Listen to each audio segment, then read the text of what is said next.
안녕하세요. 좋은 하루 보내세요. 저희 채널이 마음에 드셨다면 좋아요와 구독 부탁드려요. 여러분의 응원이 힘이 된답니다.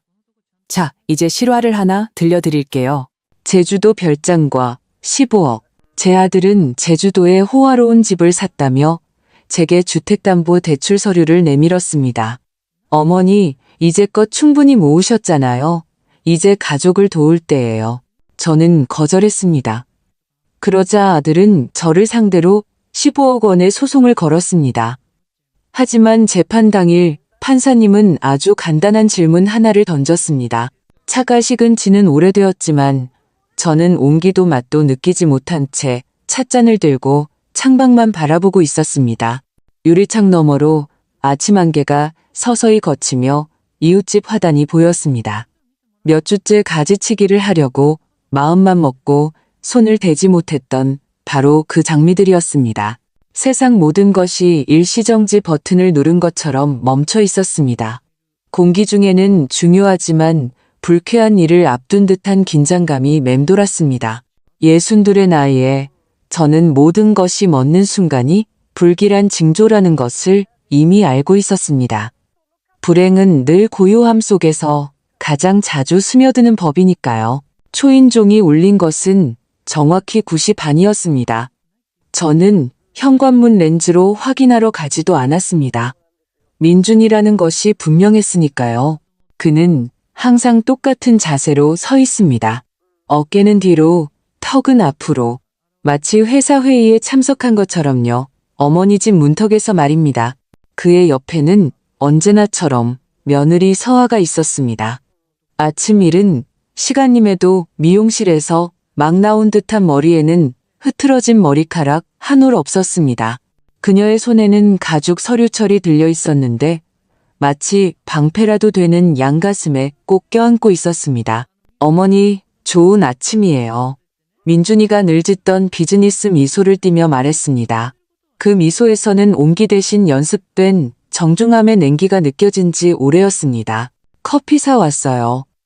아들은 시내 중심가에 있는 커피 한 잔 값이 제 일주일치 커피값과 맞먹는 그 카페에 봉투를 내밀었습니다. 4건 있는데 저는 대답했지만 결국 문을 열어 그들을 안으로 들였습니다. 그들이 문턱을 넘어서자마자 어깨에 무거운 짐이 얹히는 것을 느꼈습니다. 나이 때문도 피로 때문도 아니었습니다. 제가 이미 익숙하게 알고 있는 바로 그 무게감이었습니다. 아무 용건 없이 찾아온 것이 아닐 때 느껴지는 무게. 그들의 눈은 제 거실을 빠르게 기계적으로 훑었습니다. 마치 습관처럼요. 평가하고 계산하고 가늠하는 눈빛이었습니다. 서아는 소파 가장자리에 조심스럽게 앉았습니다. 15년 전 남편과 제가 소박하게 살며 10원 한 장 아껴가며 샀던 바로 그 소파였습니다. 그때는 제가 직접 고른 이 꽃무늬 천이 소박하지만 정겹다고 생각했습니다. 지금은 색이 바래고 닳았지만 그래서 더 정이 가는 물건입니다. 서아의 비싼 청바지 옆에서 그 소파는 유독 이질적으로 보였습니다. 그녀는 이 집을 한 번도 좋아한 적이 없었고 처음부터 그것을 분명히 했습니다. 집이 좁다, 모든 것이 낡았다, 자기 수준에 맞지 않는다고 말했죠. 저는 그 말을 듣는 것이 고통스러웠습니다. 이건 그냥 벽이 아니라 제 인생이니까요. 피곤해 보이시네요, 어머님. 그녀가 입술을 섬세한 미소 모양으로 만들며 말했지만 눈은 차가웠습니다. 잠을 잘 못 주무셨나 봐요. 아니, 잘 잤어. 저는 제 안락의자에 몸을 기댔습니다. 제가 가장 아끼는 의자였습니다. 남편이 제 50번째 생일에 선물해 준 것이었죠. 지금은 가죽이 갈라졌지만 의자는 여전히 제 몸의 형태를 기억하고 있었습니다. 저를 감싸주고 안정시켜 주었죠. 그런데 이렇게 이른 아침에 무슨 일이야? 두 사람은 서로 시선을 교환했습니다. 아주 특징적인 가족 간의 말없는 눈빛이었지만 모든 것이 담겨 있었습니다. 마치 저는 이 방에 없는 사람처럼요. 민준이가 헛기침을 했습니다. 저는 그 버릇을 압니다. 10대 때부터 불편한 부탁, 대개는 돈 문제일 때 저렇게 하곤 했습니다. 저희가 좋은 소식이 있어서 왔어요. 아들이 말을 시작하며 제게 번쩍이는 브로셔 한 부를 내밀었습니다. 부동산 중개인들이 쓰는 것처럼 두껍고 화려한 사진이 담긴 것이었습니다. 어머니, 저희가 집을 찾았어요. 바로 그 집을요. 표지에는 호화로운 저택이 있었습니다. 새하얀 기둥, 수영장, 창문 바로 뒤로 펼쳐진 바다, 광고에서나 나올 법한 거대한 주방, 제주도예요. 아들이 덧붙였습니다. 그 목소리에는 마치 자신이 직접 지은 듯한 자부심이 가득했습니다. 그래, 아름답구나. 저는 말했습니다. 정말로 아름다웠기 때문입니다. 하지만 우리 같은 사람들을 위한 곳은 아니었습니다. 솔직히 말해 아들을 위한 곳도 아니었죠. 이건 꿈이 아니라 완전히 다른 세상의 이야기였습니다. 침실 4개, 욕실 5개, 서아가 자신감 있게 말했습니다. 전용 해변도 있고요. 바다 전망 테라스에 아이들을 위한 별도 공간도 있어요. 아이들이 편안해할 거예요. 아이들은 6살 쌍둥이 민우와 미나였습니다. 저는 1년에 한두 번, 그것도 정해진 시간에나 볼 수 있었습니다. 부모는 항상 스마트폰만 들여다보며 떠날 시간만 재고 있었고, 아이들은 태블릿과 만화 영화 사이를 오가는 그림자 같았습니다. 좋게 들리네. 저는 조심스럽게 대답했습니다. 바로 분위기를 망치고 싶지 않았기 때문입니다. 그들은 다시 시선을 교환했습니다. 하지만 이번 눈빛은 단순히 가족 간의 눈빛이 아니었습니다. 긴장되고 무언가를 숨기는 듯한 눈빛이었습니다. 민준이가 더 가까이 다가와 협상기술 강의에서나 보여주는 열린 대화 자세로 손을 모았습니다. 사실은요, 저희 주택담보대출에 보증인이 필요해요. 마치 스위치가 딸깍하고 눌린 것 같았습니다. 방안이 싸늘해지는 듯 했습니다. 저는 그 말을 이미 들어본 적이 있었습니다. 한두 번이 아니었죠. 그리고 매번 똑같은 표정으로 자신에게 빚진 것이 당연하다고 여기는 어른의 얼굴이었습니다. 보증인이라. 저는 시간을 벌기 위해 되뇌었습니다. 그냥 형식적인 거예요. 서아가 재빨리 끼어들었습니다. 민준 씨 수입도 안정적이고요. 그냥 은행에서 추가 담보를 요구하는 것뿐이에요. 요즘은 다 그래요. 금액은? 저는 듣고 싶지 않다는 것을 알았지만 물었습니다. 15억. 민준이가 마치 가방이나 냉장고 얘기를 하듯 아무렇지 않게 말했습니다. 하지만 이건 그냥 요식행위일 뿐이에요. 어머니가 직접 내실 돈은 하나도 없어요. 저는 다시 사진 속의 집을 보았습니다. 하얀 외벽, 야자수, 푸른 물, 물론 아름다웠죠. 하지만 그 아름다움에 저는 마음이 불편해졌습니다. 그 번쩍이는 표지 뒤에 제가 모아온 모든 것, 제가 희망했던 모든 것, 남편과 제가 평생을 아껴온 모든 것이 서 있다는 것을 갑자기 느꼈기 때문입니다. 50년간의 절약, 휴가도, 외식도, 사치도 없었던 50년. 낡은 소나타, 수선에서 쓴 커튼, 할인 상품만 골라 사던 습관. 그 모든 것은 오직 누구에게도 의존하지 않고 안정적이고 평온하게 살기 위함이었습니다. 생각 좀 해봐야겠다. 저는 말했습니다. 망설여서가 아니라 잠시 숨 돌릴 틈을 줄 무언가를 말하고 싶었을 뿐입니다. 민준이가 눈썹을 살짝 치켜 올렸습니다. 미소는 억지스러워졌습니다. 무슨 생각을요? 어머니, 이건 그냥 보증일 뿐이에요. 돈 내실 일도 없다니까요. 그럼 왜 내 서명이 필요한 거니? 아들은 말을 더듬다가 서아를 쳐다보았습니다. 그녀는 거의 눈에 띄지 않게 고개를 끄덕였습니다. 어머니는 아파트도 있고 예금도 있으시잖아요. 그리고 우린 가족이잖아요. 가족. 그 말이 그의 입에서 나오니 온기나 사랑이 아닌 압박을 가하는 도구처럼 하나의 논것처럼 들렸습니다. 나와 내 아버지는 이 안정을 쌓기 위해 정말 열심히 일했단다. 제가 조용히 말했습니다. 우린 많은 것을 희생했지. 아버지가 돌아가신 지 벌써 3년이에요.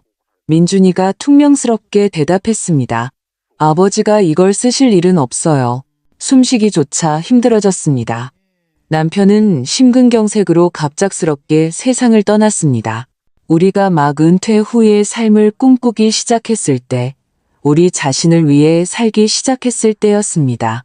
민준 씨. 서아가 부드럽게 말하며 그의 손을 만졌습니다. 하지만 언제나처럼 유감의 말 한마디, 사과의 말 한마디 없었습니다. 저는 일어섰습니다. 힘들었지만 일어섰습니다. 너희들 이제 그만 가줬으면 좋겠구나. 어머니, 그만하세요. 너무 극적으로 만드시네요. 민준이는 계속 앉아 있었습니다. 목소리는 거의 은혜를 베푸는 듯한 거만한 톤이었습니다. 저희가 어머니를 위해 해드린 모든 걸 생각해서 그냥 부탁 하나 들어달라는 거잖아요. 너희가 날 위해 뭘 했는데? 그 말이 어떻게 튀어나왔는지 저도 몰랐습니다. 언제 그냥 보고 싶어서 온 적 있었니? 언제 필요해서가 아니라 그냥 안부 물으려고 전화한 적 있었어? 저흰 바빠요. 일, 아이들, 신경 쓸 일이 많다고요. 하루 종일 혼자 앉아서 자기 연민에 빠져 있을 순 없잖아요. 그 말은 칼날 같았습니다. 저는 제 아들, 제 사랑하는 아들을 바라보았지만 그를 알아볼 수 없었습니다. 제가 말했습니다. 어머님, 서아가 말을 시작했습니다. 내 집에서 나가. 그들은 떠났습니다. 하지만 떠나기 전 민준이는 거실 테이블 위에 서류 뭉치를 올려놓았습니다. 생각해보세요, 어머니. 며칠 시간은 있어요. 하지만 너무 끌지는 마세요. 집이 오래 기다려주지 않을 테니까요. 문은 조용히, 거의 정중하게 닫혔지만 그 뒤에는 남편과 제가 수십 년간 쌓아온 모든 것을 파괴할 수 있는 공허함과 서류 뭉치만이 남았습니다. 저는 테이블에서 서류를 집어들어 읽어보려 했지만 눈은 피곤했고 글자들이 흐릿하게 보였습니다. 거기에는 조건, 이자, 용어, 낯선 단어들이 가득했습니다. 하지만 한 가지는 바로 이해할 수 있었습니다. 이것은 형식적인 절차가 아니라 수억 원에 달하는 진짜 책임이었습니다. 그리고 만약의 경우 모든 것이 제게 떠넘겨질 것이었습니다. 저는 고개를 들어 제 방을 둘러보았습니다. 남편과 제가 거의 30년을 보낸 바로 그 방. 안락의자, 담요, 책장, 사진. 제 집, 우리의 집. 서아 같은 사람에게는 너무나 초라하겠지만 저에게는 요새였습니다. 50년간의 분별 있는 삶. 저는 항상 모든 것을 계산하고 저축하고 모았습니다. 단순하지만 튼튼한 것을 샀습니다. 통장에 돈을 넣었고 대출을 받지 않았으며 빚내서 휴가를 가지 않았습니다. 저는 부자가 아니라 단지 신중했을 뿐입니다. 그렇게 교육받았을 뿐입니다. 우연에 기대지 않고 누구에게도 기대지 않도록 전화벨이 예고 없이 울렸습니다. 화면에는 옆집 김영이라는 이름이 떴습니다. 새 집 건너 사는 이웃 과부였습니다. 저는 망설임 없이 전화를 받았습니다. 선영 씨. 그녀의 목소리는 언제나처럼 따뜻하고 약간 쉰 듯했습니다. 댁에 민준이가 나가는 거 봤어요. 괜찮아요? 저는 창가로 다가갔습니다. 김영희 씨는 자기 집 부엌에서 전화기를 든 채 제 쪽을 바라보고 있었습니다. 호기심도 비난도 아닌 진심으로 걱정하는 사람의 눈빛이었습니다. 괜찮아요. 저는 습관적으로 말했습니다. 그러다 침묵했습니다. 언제부터 제가 진심으로 저를 걱정해주는 사람들에게 거짓말을 하기 시작했을까요? 아니, 안 괜찮아요. 전혀요. 우리 집으로 와요. 그녀가 군말 없이 말했습니다. 내가 진짜 커피 끓여줄게요. 시내에서 파는 그 비싼 멀건 커피 말고. 저는 다시 서류를, 번쩍이는 집 표지를, 손이 떨리는 그 숫자들을 보았습니다. 그리고 그냥 모든 것을 테이블 위에 다시 내려놓았습니다. 옷을 입고 열쇠를 챙겨 밖으로 나갔습니다.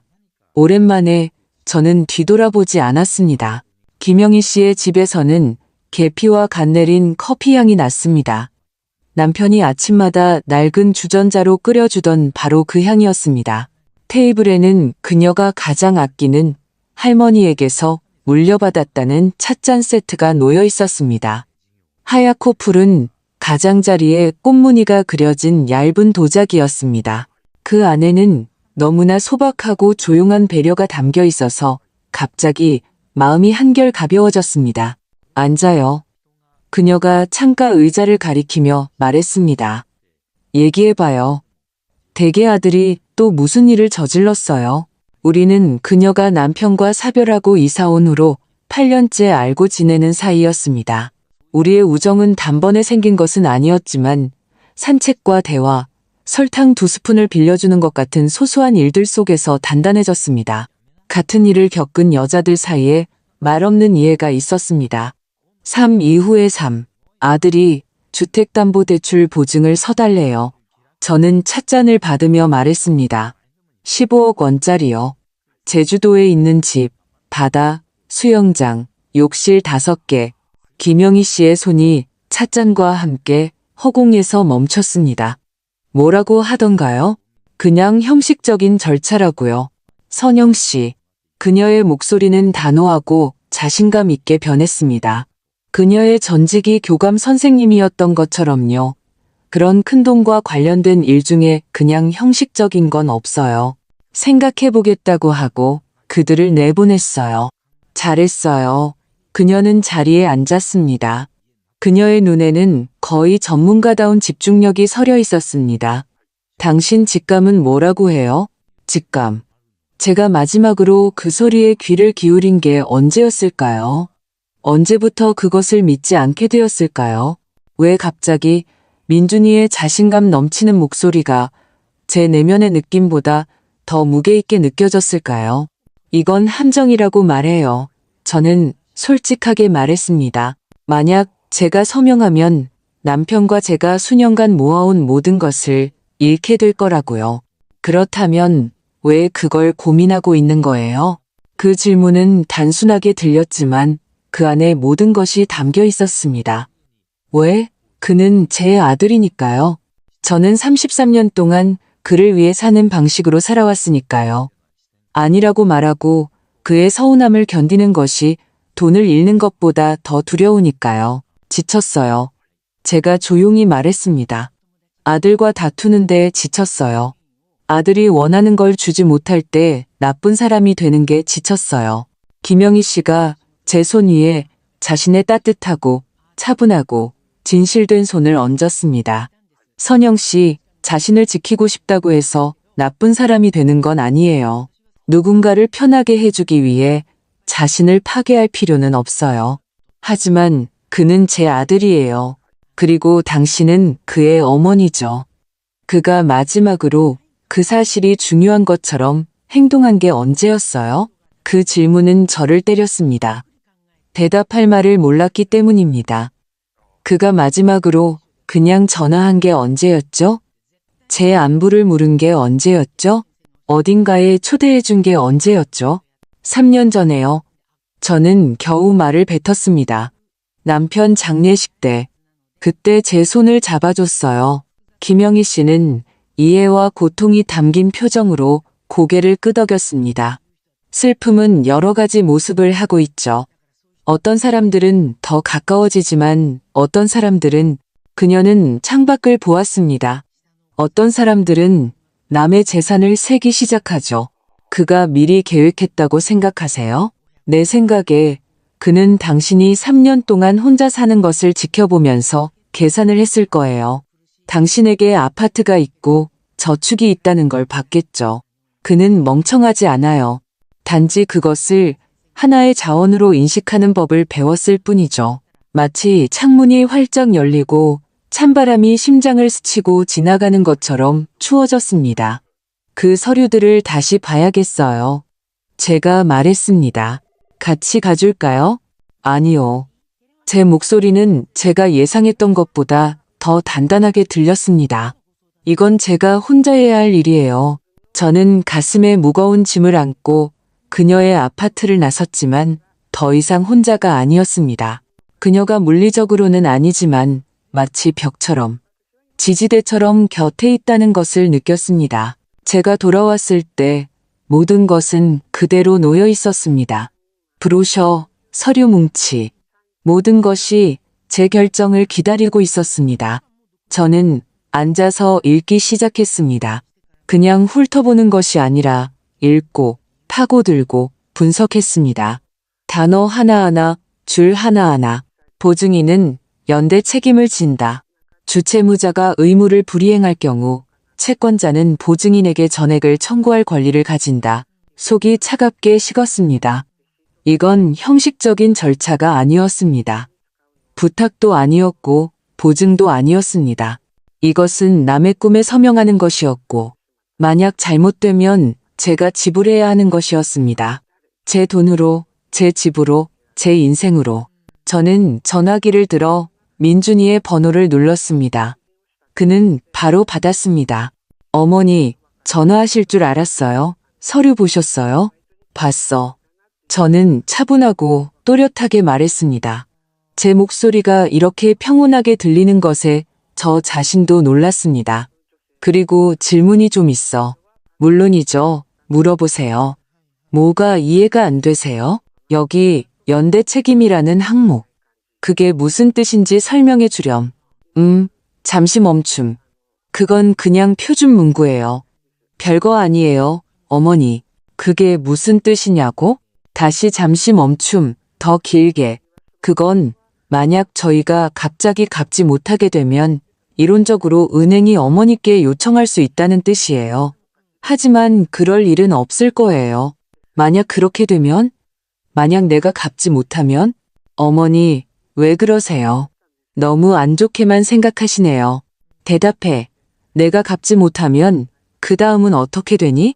침묵. 그리고 조심스럽게. 그럼 은행이 담보를 압류하겠죠. 그러니까 집이나 서류에 명시된 자산을요. 두 집 다? 기술적으로는 그렇죠. 저는 눈을 감았습니다. 제 집. 제 유일한 집. 남편과 제가 처음으로 정직하게 번 돈으로 산 아파트. 제가 민준이를 키웠던 곳. 사진과 추억. 평온함 속에서 여생을 보내고 싶었던 곳. 알겠다. 제가 말했습니다. 하지만 어머니, 그래도 괜히 걱정하시는 거예요. 제 월급도 많고 다 안정적이에요. 저희는 그냥 은행에서 신청을 통과시켜 주기만 하면 돼요. 그럼 왜 서한의 부모님께는 부탁 안 했니? 그분들은 그 정도의 신용도가 없으세요. 신용도, 제가 신용도였습니다. 아플 때 밤새 곁을 지켜준 어머니도, 아들의 과외비를 대기 위해 제 폐물을 팔았던 사람도 아니었습니다. 저는 신용도였습니다. 생각 좀 더 해봐야겠다. 제가 말했습니다. 얼마나요? 목소리에 제가 10대 시절부터 알던 짜증이 나기 시작할 때의 그 톤이 섞였습니다. 집주인이 금요일까지 답을 기다려요. 오늘은 수요일이었습니다. 모든 것을 내어줄지 아니면 마침내 자신을 선택할지를 결정할 3일이 남았습니다. 나중에 말해줄게. 저는 대답하고 전화를 끊었습니다. 해는 이미 지고 있었습니다. 방은 어두워졌습니다. 서류는 증거처럼 테이블 위에 놓여 있었습니다. 집은 더 이상 제 피난처처럼 느껴지지 않았습니다. 담보물이자, 목표물이자, 표적이 되었습니다. 전화가 다시 울렸습니다. 모르는 번호였습니다. 여보세요. 박선영 선생님 되시죠? 저 지수예요. 김지수요. 저를 기억하실지 모르겠네요. 그 이름이 기억 속에서 떠올랐습니다. 지수. 민준이가 대학 시절에 사귀었던 바로 그 여자아이. 명절 때마다 와서 제가 요리하는 것을 돕고 남편의 농담에 웃던 아이. 그녀 이후에 갑자기 서아가 나타났었죠. 물론 기억하고 말고 잘 지냈니? 네, 잘 지내요. 그냥 민준 씨가 어머님께 대출 보증을 부탁했다는 소식을 듣고 어머님께서 아셔야 할 게 있을 것 같아서요. 가슴이 철렁했습니다. 그게 뭔데?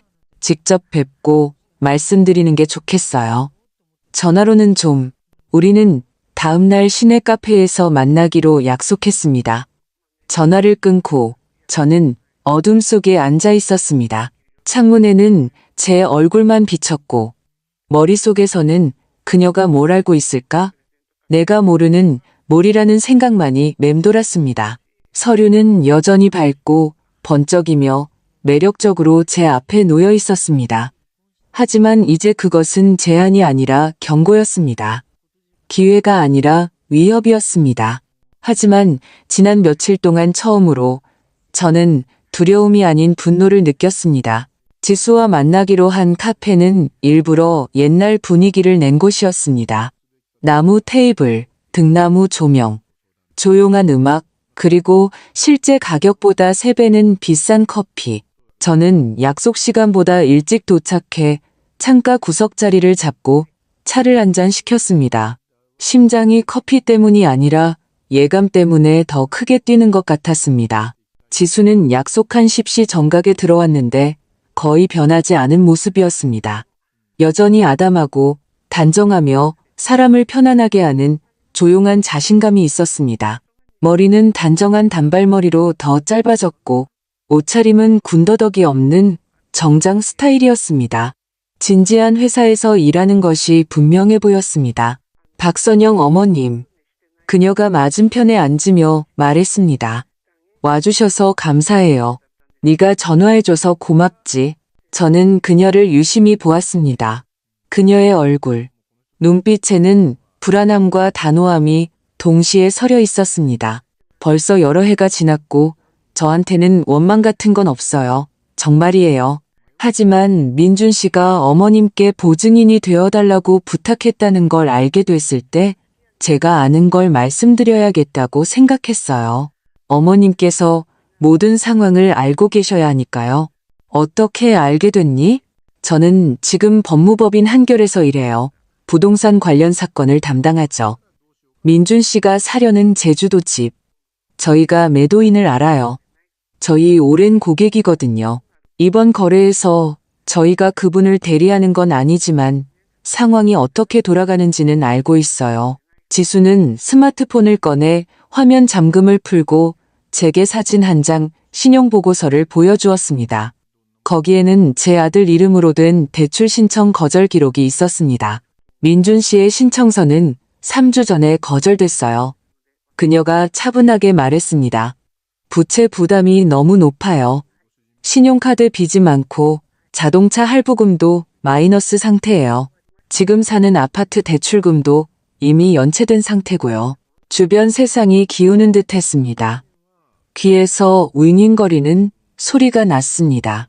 아들이 얼마나 자신있게 월급으로 충분하고도 남아라고 말했는지, 얼마나 가볍게 손을 내저으며 어머니 그냥 형식적인 거예요 라고 했는지 떠올랐습니다.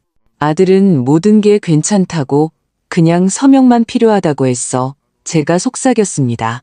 사실은요, 지수가 목소리를 낮췄습니다. 어머님 없이는 은행에서 신청서 검토조차 안 할 거예요. 어머님은 그냥 보험이 아니라 승인을 받을 수 있는 유일한 방법인 셈이죠. 그리고 그녀는 출력물 한 장을 꺼냈습니다. 매도인에게 계약금으로 1억 5천만 원이 이미 지불됐어요. 이건 반환되지 않는 돈이에요. 금요일까지 계약서에 서명이 안 되면 그 돈은 그냥 날아가는 거예요. 1억 5천. 저는 겨우 말을 내뱉었습니다. 그런 돈이 어디서 났을까? 모르겠어요. 그녀가 솔직하게 대답했습니다. 하지만 제 느낌으로는 그건 사실상 그에게 없는 돈일 거예요. 저는 다시 자리에 앉으며 온몸이 떨리는 것을 느꼈습니다. 아들은 아무 말도 하지 않았습니다. 빚에 대해서도 연체에 대해서도 이미 그런 큰 돈을 지불했다는 사실에 대해서도 이건 도움을 청하는 게 아니었구나.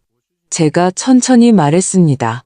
이건 나를 재앙 속으로, 남의 계산 착오 속으로 끌어들이려는 시도였어. 바로 그거예요. 지수가 고개를 끄덕였습니다. 어머님께서 알 권리가 있다고 생각했어요. 그녀는 잠시 침묵하더니 마치 생각을 정리하는 듯 했습니다. 그리고 한 가지 더요. 그녀가 더 조용히 말했습니다. 이런 말을 하는 게 적절할지 모르겠지만 어머님은 저희가 왜 헤어졌는지 모르셨죠? 저는 고개를 저었습니다. 남편과 저는 그때 그들의 일에 끼어들지 않기로 했습니다. 아들은 그냥 어느 날 그렇게 됐다고만 말했습니다. 제가 어머니가 아프셔서 잠시 고향에 내려가 있었어요. 그런데 돌아와 보니 그가 우리가 완전히 헤어지기도 전에 서아 씨를 만나기 시작했더라고요. 제가 물었을 때 그는 서아 씨와 함께하면 더 많은 전망이 있고 그녀가 제가 줄 수 없는 것 인맥, 수준, 지위를 줄 수 있다고 말했어요. 가슴속에서 무언가 쥐어짜는 듯한 느낌이 들었습니다. 제가 가지고 있는 줄도 몰랐던 오래된 상처였습니다. 미안하구나. 제가 말했습니다. 넌 그런 대우를 받을 아이가 아니었는데 원망하지 않아요. 그녀가 희미하게 웃었습니다. 저는 그냥 그걸 기억하고 깨달았어요. 만약 그가 이익을 위해 관계를 쉽게 포기했다면 돈 문제가 걸렸을 때 어머님께도 그렇게 할 수 있을 거라고요. 우리는 군말 없이 조용히 헤어졌습니다. 그 후에도 저는 오랫동안 카페에 앉아 그녀가 남겨준 신용보고서를 훑어보았습니다. 거기에는 온통 빚, 마이너스, 연체 기록뿐이었습니다. 모든 것이 명백하고 공식적이었습니다. 그리고 이 모든 게 통제되고 있다는가면 아래 저에게 숨겨져 있었습니다. 그는 단순히 어려운 상황에 처한 것이 아니었습니다. 그는 자유낙하 중이었고 저를 함께 끌고 가려 했던 것입니다. 저는 운전대를 구명조끼처럼 꽉 잡고 천천히 집으로 향했습니다. 머릿속에는 단 하나의 생각뿐이었습니다. 이건 우연이 아니다. 이건 계획이다. 그는 모든 것을 알면서도 찾아왔던 것이다. 집에는 모든 것이 제자리에 놓여 있었습니다. 서류, 브로셔, 마치 서명을 기다리는 덫처럼. 제가 문턱을 넘어서는 순간 전화가 울렸습니다. 화면에는 민준이라고 떴습니다. 어머니. 목소리는 일부러 부드럽게 꾸민 듯했습니다. 어제 대화에 대해 얘기하고 싶었어요. 저희가 생각해봤는데 만약 어머님께서 그래도 망설이신다면 저희가 집 지분의 일부를 드릴 수도 있어요. 한 5% 정도요. 어머님도 이 일에 참여하시는 거니까요. 저는 거의 웃음이 터질 뻔했습니다. 만약의 경우 모든 빚을 제 어깨에 지게 될 집의 5%, 남의 꿈의 5%, 반평생 모아온 모든 것을 파괴할 수 있는 꿈의 5%. 관대하구나. 제가 차분하게 말했습니다. 공식적으로 처리할 수 있어요. 어머님은 그냥 보증인이 아니라 공동소유주처럼 되시는 거죠. 정확히 뭐의 공동소유주? 물론 제주도 집이죠. 전망 좋은. 만약 너희가 돈을 못 갚으면? 문제가 생기면 내 5%는 어떻게 되니, 민준아? 잠시 멈춤. 그리고 조심스럽게. 만약 은행이 압류 절차를 시작하면 물론 모든 참여자가 자기 지분을 잃게 되겠죠. 그리고 나는 빚까지 지게 되고. 이론적으로는 그렇죠. 하지만 어머니, 그럴 일은 거의 없을 거예요. 또 최악의 경우만 생각하시네요. 너는 최선의 경우만 생각하는구나. 편리하지, 그렇지? 그는 침묵했습니다. 제가 말을 이었습니다. 솔직히 말해봐. 너희 이미 계약금 냈지. 네. 하지만 그건 얼마나? 어머니, 민준아, 액수가 1억 5천만 원. 하지만 그런 돈이 어디서 났니? 어머니, 그건 이제 중요하지 않아요. 중요해. 왜냐하면 너는 지금 내가 너를 구해주길 바라고 있으니까. 그리고 나는 평생 처음으로 자문했어. 만약 네가 우리 둘 다 바닥으로 끌고 가면 누가 나를 구해줄까? 그는 오랫동안 침묵하다가 중얼거렸습니다. 저흰 그냥 물러설 수가 없어요. 이미 투자했다고요. 근데 어머니가 모든 걸 복잡하게 만들고 계세요. 생각 좀 더 해볼게. 저는 대답을 기다리지 않고 전화를 끊었습니다. 저는 부엌에 앉아 주위를 둘러보았습니다. 이곳의 모든 것은 남편과 저의 것이었습니다. 이 중 어느 것도 아들이 선택한 것은 없었습니다. 그는 관심조차 없었지만 이제는 가져가려고 했습니다. 물건이 아니라 확신을, 안전망을, 제 노후를, 제 평온을. 저는 창가로 다가갔습니다. 김영희 씨가 텃밭에서 장미에 물을 주고 있었습니다. 저를 보더니 고개를 들고 손을 흔들었습니다. 그리고 저는 갑자기 마음속에서 무언가가 더 단단해지고 강해지는 것을 느꼈습니다. 내일은 목요일, 그는 금요일까지 답을 기다립니다. 저는 이미 무슨 말을 할지 알고 있었습니다. 하지만 한 가지 질문이 남아 있었습니다. 제게 그것을 소리내어 말할 용기가 충분할까? 그날 밤 저는 한숨도 자지 못했습니다. 계산기와 남편과 저의 저축 내역이 담긴 낡은 서류처를 들고 부엌 식탁에 앉아 있었습니다. 예금 명세서, 연금 내역, 우리가 아껴왔던 모든 것. 계산하고 또 계산하고 그리고 다시 한 번 더. 숫자들이 머릿속에서 뒤섞이기 시작했지만 저는 끈질기게 계속했습니다. 제가 30년 동안 살았던 바로 그 아파트는 현재 약 7억 원 정도의 가치가 있었습니다. 저축 예금 계좌에는 약 2억 원이, 연금 계좌에는 거의 1억 원이 있었습니다. 모두 합치면 10억 원이 조금 넘었습니다. 이것이 우리의 평생에 걸친 노력의 결과였습니다. 모험도, 대출도, 도움도 없이 정직한 노동으로 이룬 모든 것이었습니다. 그리고 민준이가 제게 서명해달라고 하는 그 주택담보대출은 15억 원짜리였습니다. 만약 그가 갑자기 돈을 갚지 못하게 된다면 지수와 대화한 후 저는 이것이 충분히 가능하다는 것을 더 이상 의심하지 않았습니다. 이 모든 빚은 제 것이 될 것이었습니다. 저는 돈뿐만 아니라 머리 위 지붕을, 안전을, 제게 버팀목이 되어 주었던 모든 것을, 남편과 제가 수년간 소박하게 살았던 이유 자체를 잃게 될 것이었습니다. 새벽이 가까워질 무렵 저는 차를 끓이고 참지 못해 우리의 오랜 지인인 김철수 변호사님께 전화를 걸었습니다. 자동 응답기에서 그의 차분한 목소리가 흘러나왔습니다. 메시지를 남겨주시면 업무 시간에 연락드리겠습니다. 하지만 저는 기다릴 수 없었습니다. 저는 수화기에 대고 말했습니다. 김 변호사님, 저 박선영입니다. 긴급히 상담이 필요합니다. 보증에 관한 심각한 문제입니다. 가능하신 대로 바로 전화 주세요. 해가 막 떠오를 때 저는 마침내 불을 껐습니다. 잠든 것이 아니라 그냥 앉아서 주전자가 끓는 소리, 창밖의 새들이 아침 노래를 시작하는 소리를 들으며 생각했습니다. 지금 정신 차리지 않으면 나중에는 너무 늦을 것이라고. 김철수 변호사님은 정확히 8시에 전화를 주셨습니다. 언제나처럼 시간을 잘 지키셨습니다. 박선영 선생님, 좋은 아침입니다. 무슨 일입니까? 저는 그에게 모든 것을 이야기했습니다. 제주도 집 이야기, 민준이의 설득, 지수 이야기, 빚 문제, 그리고 제대로 설명되지 않은 서류들까지.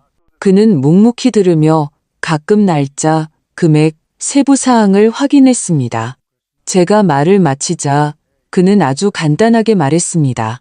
절대로 어떤 상황에서도 서명하지 마십시오. 선생님은 그냥 서명하는 것이 아니라 아드님과 똑같은 제2의 채무자가 되는 것입니다. 만약 아드님이 돈을 갚지 않으면 모든 의무는 온전히 선생님께 넘어옵니다. 이해합니다. 저는 고개를 끄덕였습니다. 하지만 저는 아니오라고 말하는 방법뿐만 아니라 만약 아들이 압박하기 시작하거나 심각한 갈등이 시작되면 어떻게 해야 할지도 알아야 합니다. 그는 잠시 침묵했습니다. 압박이 있을 거라고 생각하십니까? 저는 담보에 대해 물었을 때에 그의 차가운 목소리를 떠올렸습니다. 저를 이기적이라고 비난했던 모습, 그리고 서아가 그 모든 것을 돌처럼 굳은 정중함으로 묵묵히 지지하던 모습을 떠올렸습니다. 네, 그럴 거라고 생각해요. 아들은 제가 동의하는 데 익숙해요. 그렇다면 증거를 수집하기 시작하셔야 합니다. 모든 대화, 문자 메시지, 통화 기록을 저장하세요. 협박이 있다면 기록하시고요. 이것은 이미 갈취를 목적으로 한 압박으로 규정될 수 있습니다. 아들이 제 재산에 강제로 제 서명 없이 접근할 수 있나요? 아니요, 물론 안 됩니다. 하지만 만약 아들에게 집 열쇠가 있다면 그건 해결해야 합니다. 그에게 열쇠가 있었습니다. 저는 잠시 침묵했습니다. 조금 부끄럽기까지 했습니다. 네, 남편이 죽은 후에 만약의 경우를 대비해 한 세트를 주었습니다. 혹시 무슨 일이 생길까봐. 그렇다면 오늘 당장 자물쇠를 바꾸세요. 그가 단호하게 말했습니다. 그리고 한 가지 조언 더. 은행에 가셔서 본인 직접 방문과 신분증 2개 없이는 어떠한 거액 거래도 할 수 없도록 금지를 설정하세요. 이건 일반적인 절차입니다. 그리고 유언장도 갱신하세요. 모든 것이 허점없이 명확하게 정리되도록요. 그가 전화를 끊었을 때 저는 두려움이 아니라 명확함을 느꼈습니다. 저는 마침내 남들이 제게 원하는 것에 반응하는 것이 아니라 스스로 행동하기 시작했습니다. 가장 먼저 열쇠 수리공을 불렀습니다. 자물쇠는 이 시간 만에 교체되었습니다. 이제 민준이는 예전처럼 전화도 초대도 없이 들어올 수 없게 되었습니다. 그 다음에는 은행에 갔습니다. 남편과 제가 90년대 말부터 돈을 보관해온 바로 그 은행이었습니다. 이 과장님은 우리를 오랫동안 기억하고 있었고 바로 차를 권하며 자리에 앉혔습니다. 박선영 선생님, 어떻게 오셨습니까? 일 때문에 왔어요. 이 과장님. 예금 접근 조건을 변경하고 전체적으로 믿을 만한 분과 이야기하고 싶어서요. 물론입니다. 무슨 일이 있으셨습니까? 저는 민준이가 남겨둔 서류를 보여주었습니다. 그는 오랫동안 꼼꼼히 읽고 조용히 페이지를 넘기다가 조심스럽게 그것들을 테이블 위에 놓았습니다. 이건 심각한 문제입니다. 금액이 매우 큽니다. 정말로 서명하실 생각이십니까? 아니요. 하지만 만약 제가 서명했다면 무슨 일이 일어났을지, 그리고 제 자신을 보호하기 위해 무엇을 할 수 있는지 정확히 알고 싶습니다. 만약 서명하셨다면 선생님께서 전액에 대해 책임지셨을 겁니다. 미납 씨 은행은 선생님께 찾아갔을 겁니다. 추심, 연체료, 이자, 재산 압류 등 모든 절차가 그대로 진행됐을 겁니다. 그리고 서류를 보면 연체 시 선생님의 아파트가 위험에 처하게 됩니다. 연금 저축도 동결될 수 있고 이론적으로는 보호받지 못할 경우 일부 청구될 수도 있습니다. 저는 숨을 내쉬었습니다. 그렇다면 제안을 걸어주세요. 500만 원 이상의 모든 거래는 반드시 제가 직접 신분증과 도장을 가지고 와야만 가능하게요. 지점장님 확인을 거치더라도요. 바로 처리해드리겠습니다. 그리고 혹시 유언장 갱신도 원하십니까?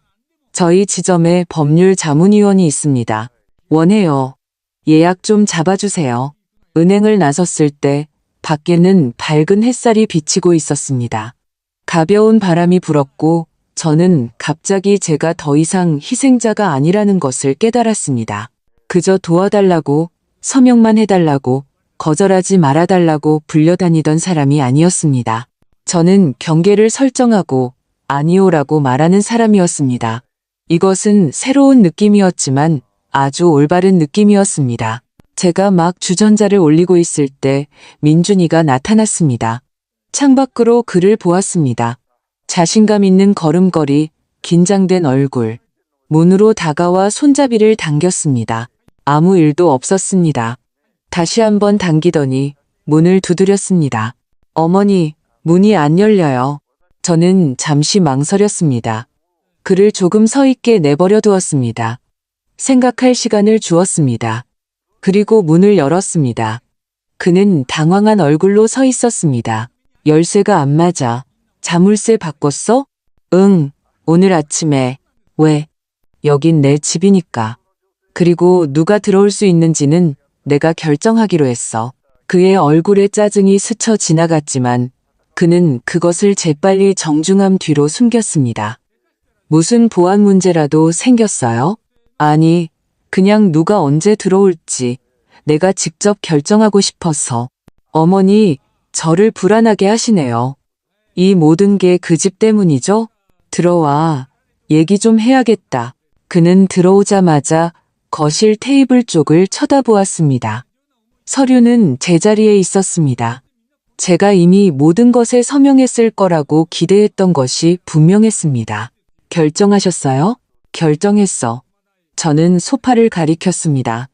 앉아, 우리 어른답게 얘기해야지. 그는 계속 서 있었습니다. 분위기 잡지 마시고 그냥 말씀하세요. 저희를 도와주실 거예요? 아니에요? 아니, 민준아, 나는 보증인이 되지 않을 거고 그 서류에 서명하지 않을 거야. 그는 얼어붙었습니다. 그리고 표정이 정중함에서 차가움으로 바뀌었습니다. 저희를 안 도와주시겠다고요? 너희가 감당할 수 없는 것을 위해 나와 내 아버지가 쌓아온 모든 것을 위험에 빠뜨리지 않을 거야. 저희는 감당할 수 있어요. 그가 말을 시작했습니다. 제가 설명했잖아요. 너는 나한테 많은 걸 말했지. 하지만 진실은 말하지 않았어. 저는 지수가 남겨준 종이를 들어 올렸습니다. 너는 은행이 거절했다는 말도, 내게 이미 연체가 있다는 말도, 너희가 2년 전에 파산 신청을 했다는 말도 하지 않았어. 그는 창백해졌습니다. 누가 그런 말을 했어요? 그건 중요하지 않아. 중요한 건 네가 그 모든 걸 숨기고 내가 서명하기를 바랐다는 거야. 그는 한 걸음 앞으로 다가와 예전에 동료들에게 통했던 그 목소리로 바꾸었습니다. 부드럽고 논리적이며 거의 다정한 목소리. 어머니, 누구나 어려움을 겪을 수 있어요. 그게 인생이죠. 저희는 그냥 한 걸음 앞으로 나아가고 싶을 뿐이에요. 이 집은 기회라고요. 저희가 어머니께 참여를 제안하잖아요. 이건 투자예요. 이건 투자가 아니야. 이건 덫이야. 그리고 나는 그 덫에 걸려들지 않을 거야. 가면이 벗겨졌습니다. 제가 어릴 때부터 보기 두려워했던 그 얼굴, 화나고 요구하는 얼굴만 남았습니다. 그럼 거절하시는 거예요? 지금 진심이에요? 나는 내 안전을 지키는 거야. 나는 나 자신을 선택하는 거야. 어머니는 62이에요. 아파트에 혼자 앉아서 쓰지도 않을 돈이나 지키고 있잖아요. 그게 뭐가 현명한 거예요? 내가 이 모든 걸 나와 남편과 함께 직접 벌었다는 것. 남의 허영심을 위해서가 아니라는 것. 그분은 돌아가셨어요, 어머니. 이제 안 계세요. 그런데 어머니는 욕심을 부리고 계세요. 저희는 모든 걸 잃게 될 거예요. 그리고 저는 아이들에게 왜 그렇게 됐는지 말할 거예요. 나는 아이들에게 그들의 아버지가 책임감 대신 허세를 선택했다고 말할 거야. 그는 눈도 깜빡이지 않고 저를 쳐다보았습니다. 그의 눈에는 아들이 아닌 낯선 사람이 있었습니다. 후회하게 될 거예요. 가족도 손주도 없이 혼자 남게 될 거고 그때 가서야 깨닫게 될 거예요. 저는 문으로 다가가 문을 열었습니다. 나가, 민준아. 그는 말없이 나갔지만 그의 등에서 저는 분노와 공허함을 느꼈습니다. 저는 혼자 남았고 오랜만에 죄책감을 느끼지 않았습니다. 테이블 위에는 여전히 서류들이 놓여 있었지만 이제는 더 이상 저를 두렵게 하지 않았습니다. 그것들은 그냥 종이일 뿐이었습니다. 저는 그것들을 집어들어 벽난로에 던졌습니다. 불꽃이 빠르게 그것들을 삼켰습니다. 남은 것은 제뿐이었습니다. 내일은 금요일. 민준이는 계약금을 잃고 집을 잃겠지만 저는 제 집을 지킬 것이고 그것이 가장 중요했습니다. 법원에서 온 등기는 화요일 아침에 도착했습니다. 제가 그 담보대출 서류를 태워버린 지 정확히 3주 후였습니다. 젊은 남자가 가져왔는데 법무법인 직원인 듯 정중하고 약간 민망해 보였습니다. 죄송합니다. 저는 그냥 전달만 하는 사람이라서요. 그가 인쇄된 두꺼운 봉투를 건네며 말했습니다. 이해해요. 고마워요, 총각. 문을 닫고 부엌으로 들어가 식탁에 앉았습니다. 봉투에는 피고 박선영과 소장이라는 글자가 적혀 있었습니다. 발신인은 제가 모르는 지수가 일하는 곳이 아닌 다른 법무법인이었습니다.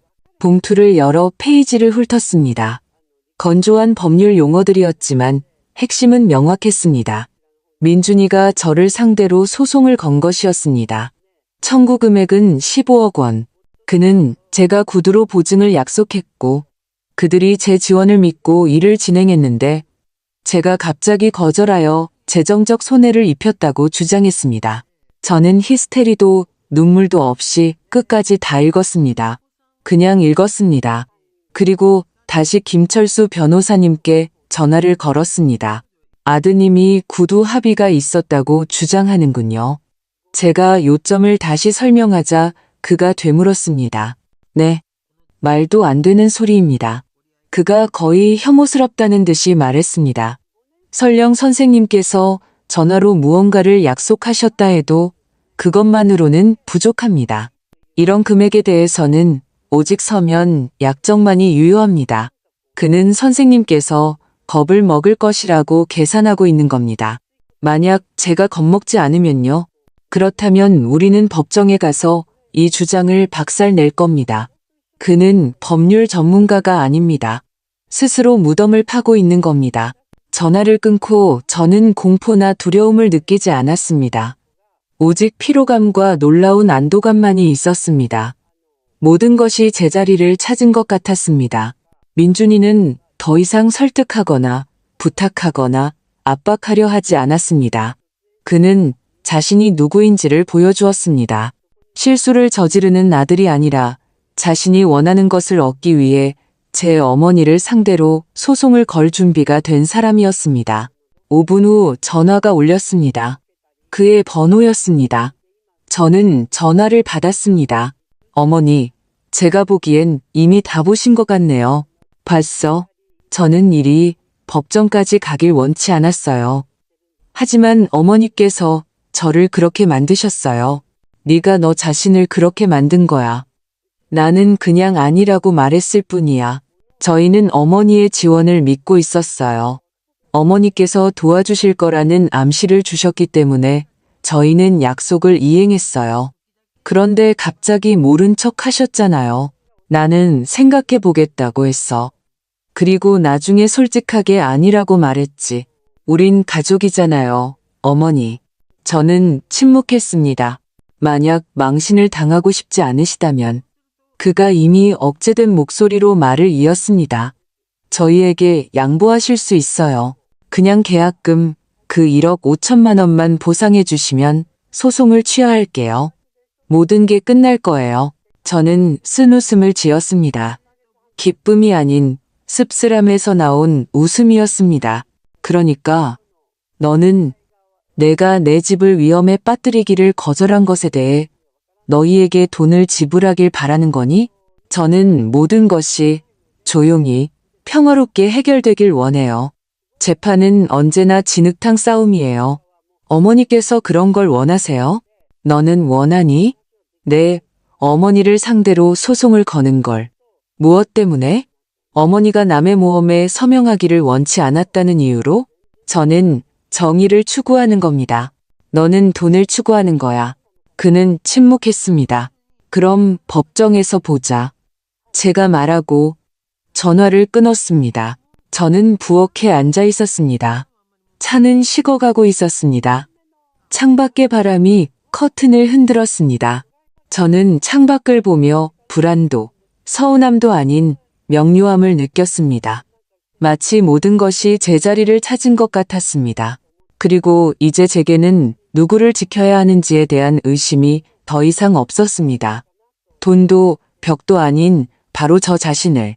1시간쯤 지났을 때 김영희 씨가 문을 두드렸습니다. 손에는 쿠키가 담긴 접시가 들려 있었습니다. 얼굴은 엄격했지만 지지가 가득했습니다. 들었어요. 동네가 벌써 시끄러워요. 그녀가 맞은편에 앉으며 말했습니다.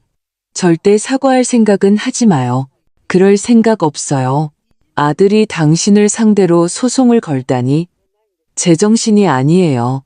겁주려는 속셈이겠죠. 그래서 당신은요? 저는? 아니요. 저는 그녀의 눈을 똑바로 쳐다보았습니다. 그가 선을 넘었어요. 저는 더 이상 죄책감을 느끼지 않아요. 김영희 씨는 자신이 가져온 서류철을 펼쳤습니다. 나도 여기서 가만히 있지 않았어요. 우리 손녀가 좀 도와줘서 자료를 모았죠. 안에는 사진, 출력물, 소셜미디어, 스크린샷이 있었습니다.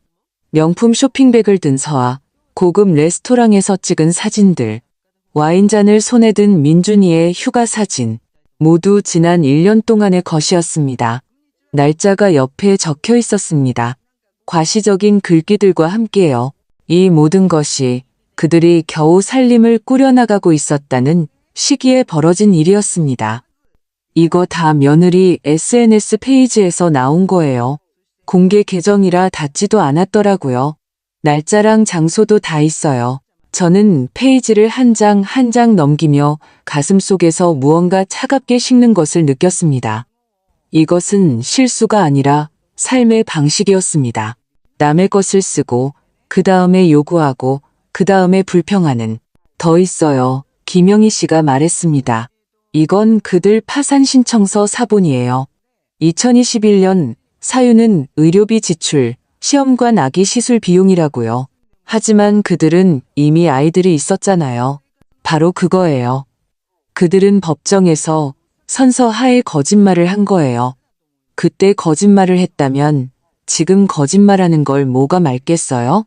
저는 이 서류들을 저를 비상구처럼, 은행처럼, 구해줘 버튼처럼 이용한 남의 삶을 보았습니다. 그리고 갑자기 깨달았습니다. 저는 혼자가 아니었고 무력하지 않았습니다. 제게는 진실이 있었고 사람들이 있었고 기억이 있었습니다. 그리고 이제는 서류도 있었습니다. 만약 재판까지 가게 되면 제가 조용히 말했습니다. 증언해 주실 수 있으세요? 당신 곁에 있을 거예요.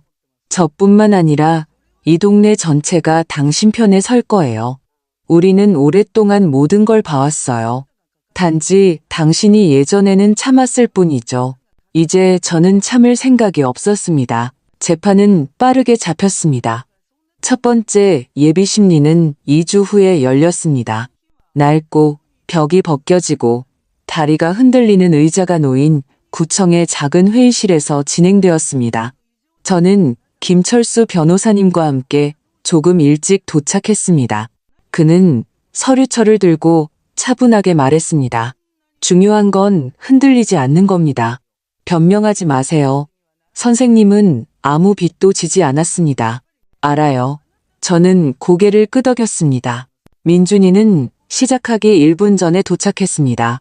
말쑥한 정장 차림에 진지한 표정, 그리고 자기 머리보다 3배는 커 보이는 서류 가방을 든 젊고 자만심에 찬 변호사와 함께였습니다. 서아도 그들과 함께 있었는데 검은 드레스에 단정한 머리를 했지만 마치 장례식에 온 듯한 얼굴이었습니다. 어머니, 민준이가 고개를 끄덕였습니다. 일이 이렇게 돼서 유감입니다. 넌 어떻게 되길 바랐는데?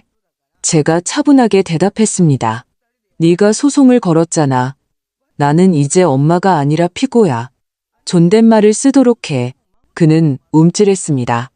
서아는 시선을 돌렸습니다. 재판이 시작되자 50대쯤 되어 보이는 미소 없이 엄격한 여성 판사님이 서류를 훑어보고 눈을 가늘게 뜨고 안경을 벗었습니다.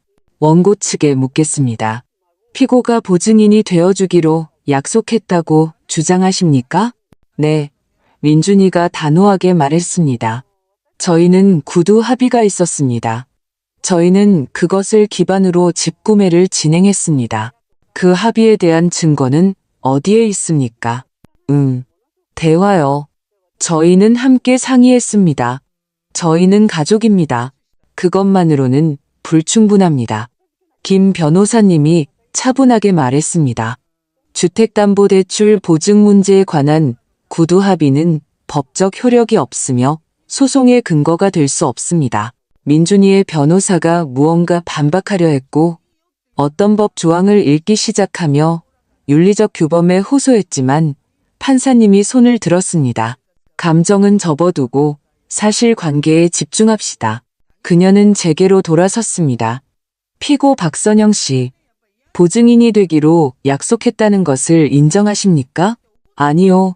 제가 또렷하게 말했습니다. 저는 생각할 시간을 달라고 했고 어떤 서류에도 서명하지 않았습니다. 오히려 금액이 너무 크고 제가 전체 상황을 제대로 전달받지 못했다는 것을 알았을 때 거절했습니다. 구체적으로 원고에 부채가 있다는 사실을 알게 되셨습니까? 네. 그리고 제게는 증거가 있습니다. 신용보고서 출력본입니다.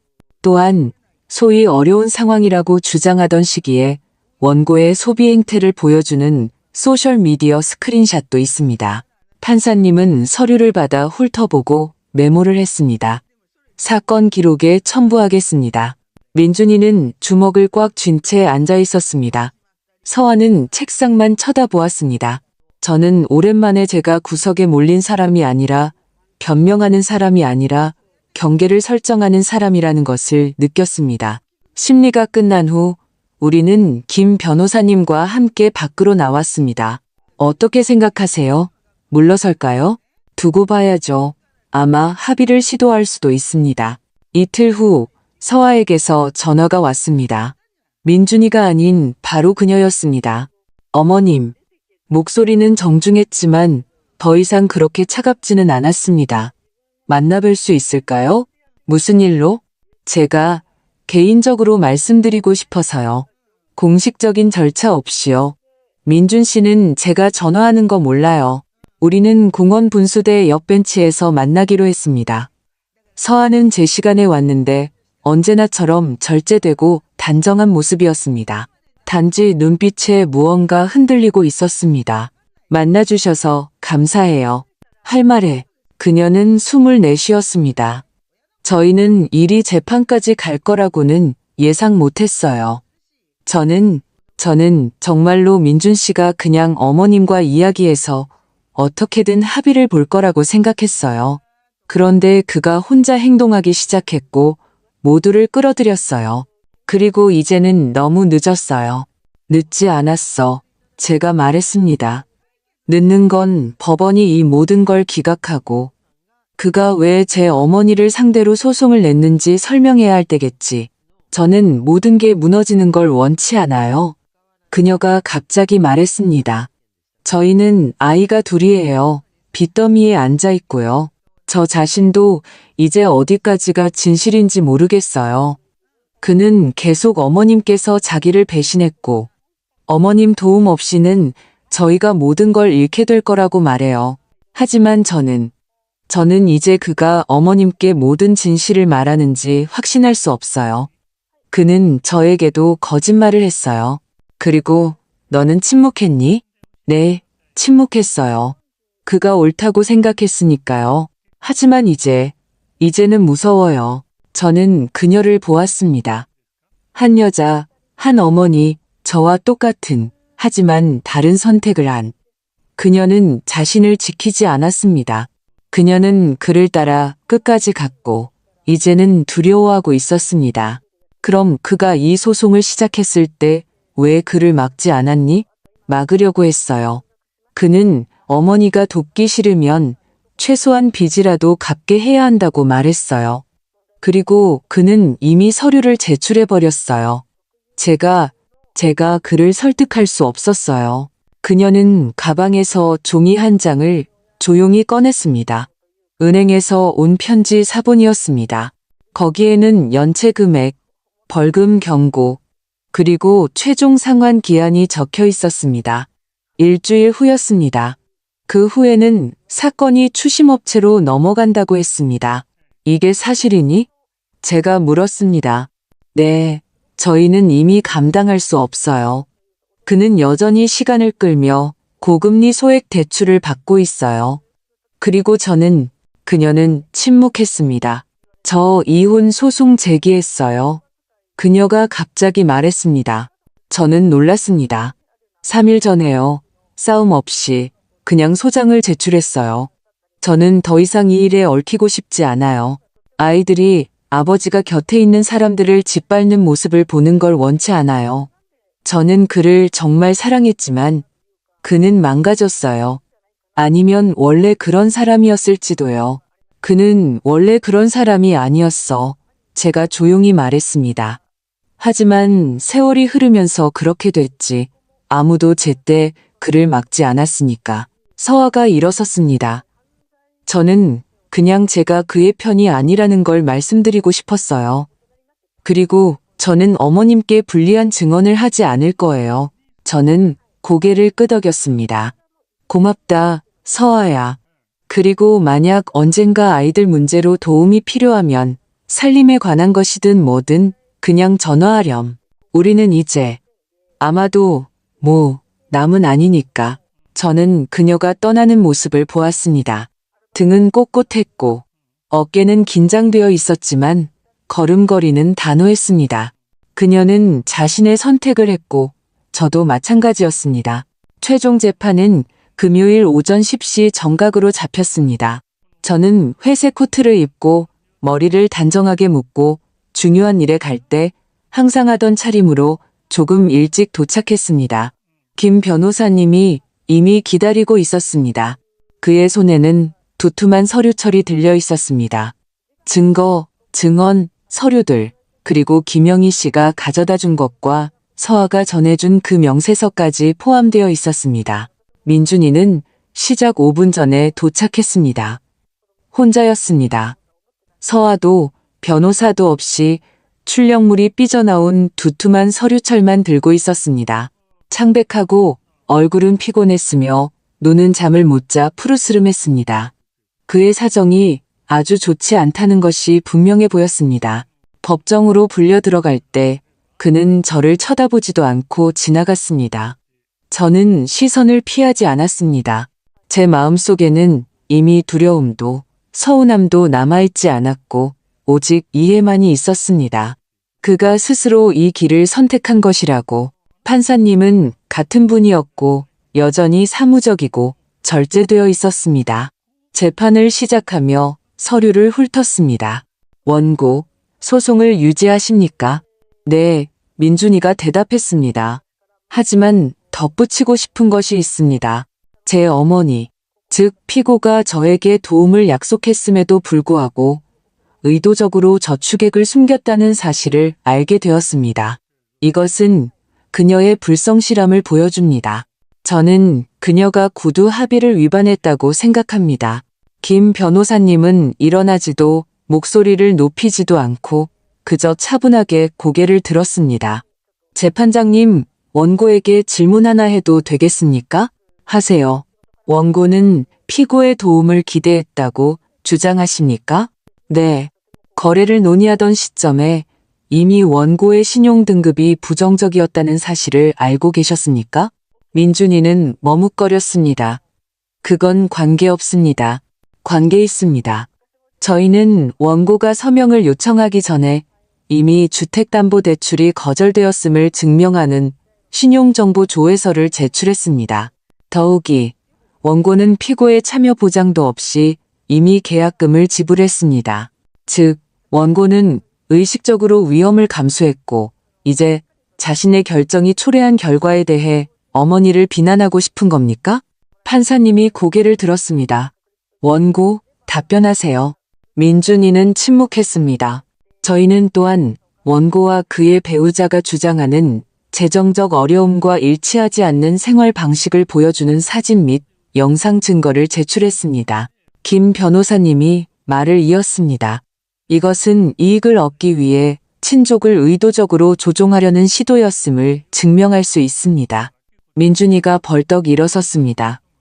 제가 어머니를 속였다고 말하는 겁니까? 김 변호사님이 차분하게 대답했습니다. 아니요, 그건 법원이 판단할 겁니다. 판사님은 서류를 내려놓았습니다. 알겠습니다.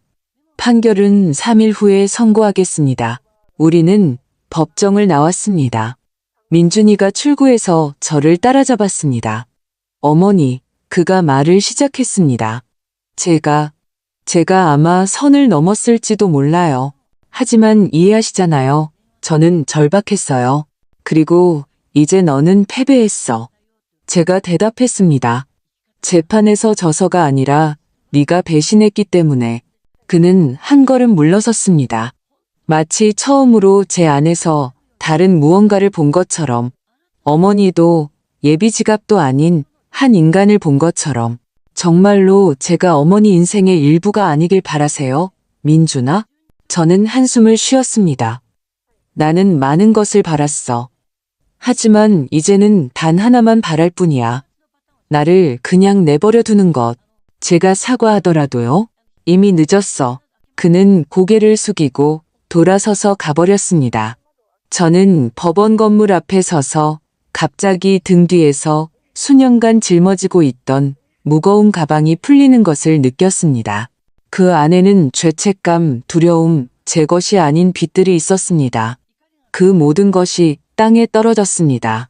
저는 그것을 줍지 않았습니다. 집에 돌아오니 김영희 씨가 이미 계단에서 파일을 들고 기다리고 있었습니다.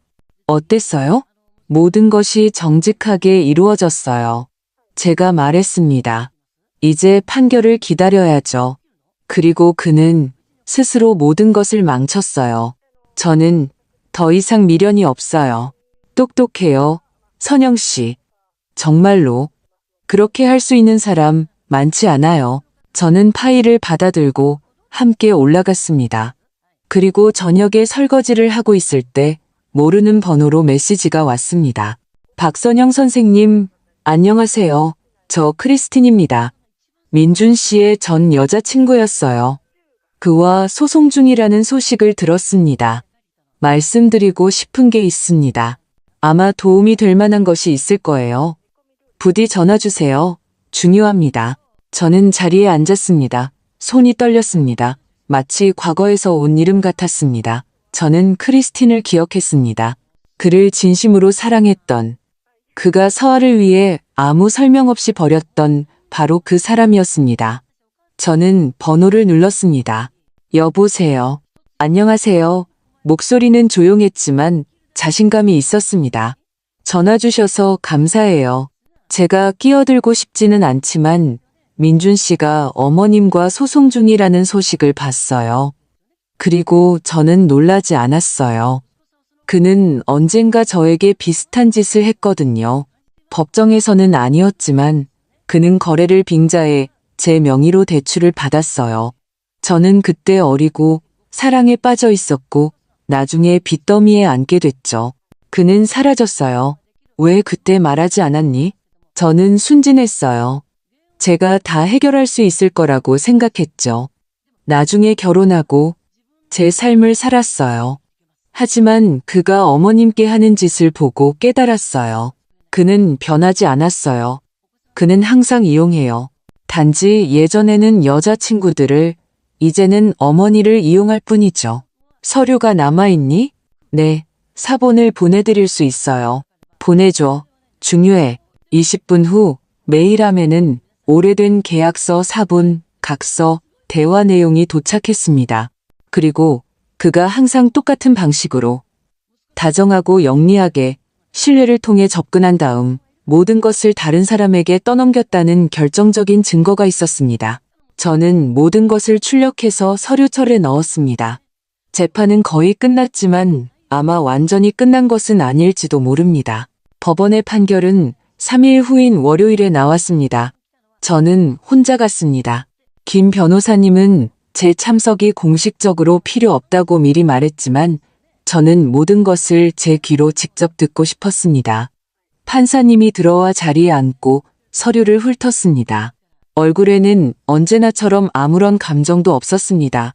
법원은 원고 박민준의 피고 박선영에 대한 청구를 기각한다. 주택담보대출 계약에 따른 의무가 확인되지 않았음을 확인한다. 피고는 해당 거래에 대해 책임이 없다.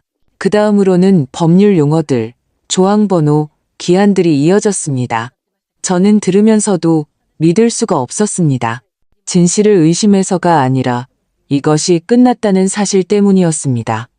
판사님은 저를, 그 다음에는 민준이를 쳐다보았습니다.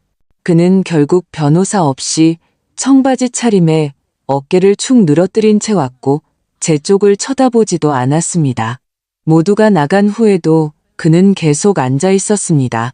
저는 조용히 차분하게 그를 지나쳐갔고 문 앞에서야 멈춰섰습니다. 민준아. 그가 고개를 들었습니다. 네가 왜 졌는지 아니? 그는 침묵했습니다. 법원 때문도 아니고 내가 방어했기 때문도 아니야. 내가 오직 사랑만이 있던 곳에 전쟁을 일으켰기 때문이야. 그는 아무 말도 하지 않았습니다. 그리고 저는 떠났습니다. 그날 저녁 김 변호사님께 전화가 왔습니다. 축하드립니다. 박선영 선생님. 모든 것이 공정하게 끝났습니다. 맞소송을 제기하시겠습니까? 정신적 피해, 평판 손해에 대해서요. 저는 잠시 침묵했습니다. 아니요, 저는 계속하고 싶지 않습니다. 확실하십니까? 네. 저는 복수할 필요가 없습니다. 저는 그저 저를 내버려 두길 바랄 뿐입니다. 그것도 승리입니다. 그가 말했습니다. 다음 날, 저는 오래된 통장을 해지하고 새 통장을 개설했습니다. 모든 저축액을 옮겼습니다. 아파트에 대해서는 증여 절차를 밟았습니다. 물론 민준이가 아닌 저 자신에게요. 더 이상 누구도, 법원도, 은행도 그곳에 손댈 수 없도록. 그리고 나서 공증인을 찾아가 새 유언장을 작성하고 10원 한 장까지 모든 것을 명시했습니다. 제가 떠날 생각은 없었지만 만약의 경우 모든 것이 제가 결정한 대로 조작도 놀라움도 없이 진행되기를 바랐습니다. 반년이 지났습니다.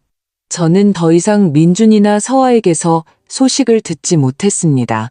단 한 번 가게에서 그를 보았는데 모르는 사람처럼 지나갔습니다. 저는 서운하지 않았습니다.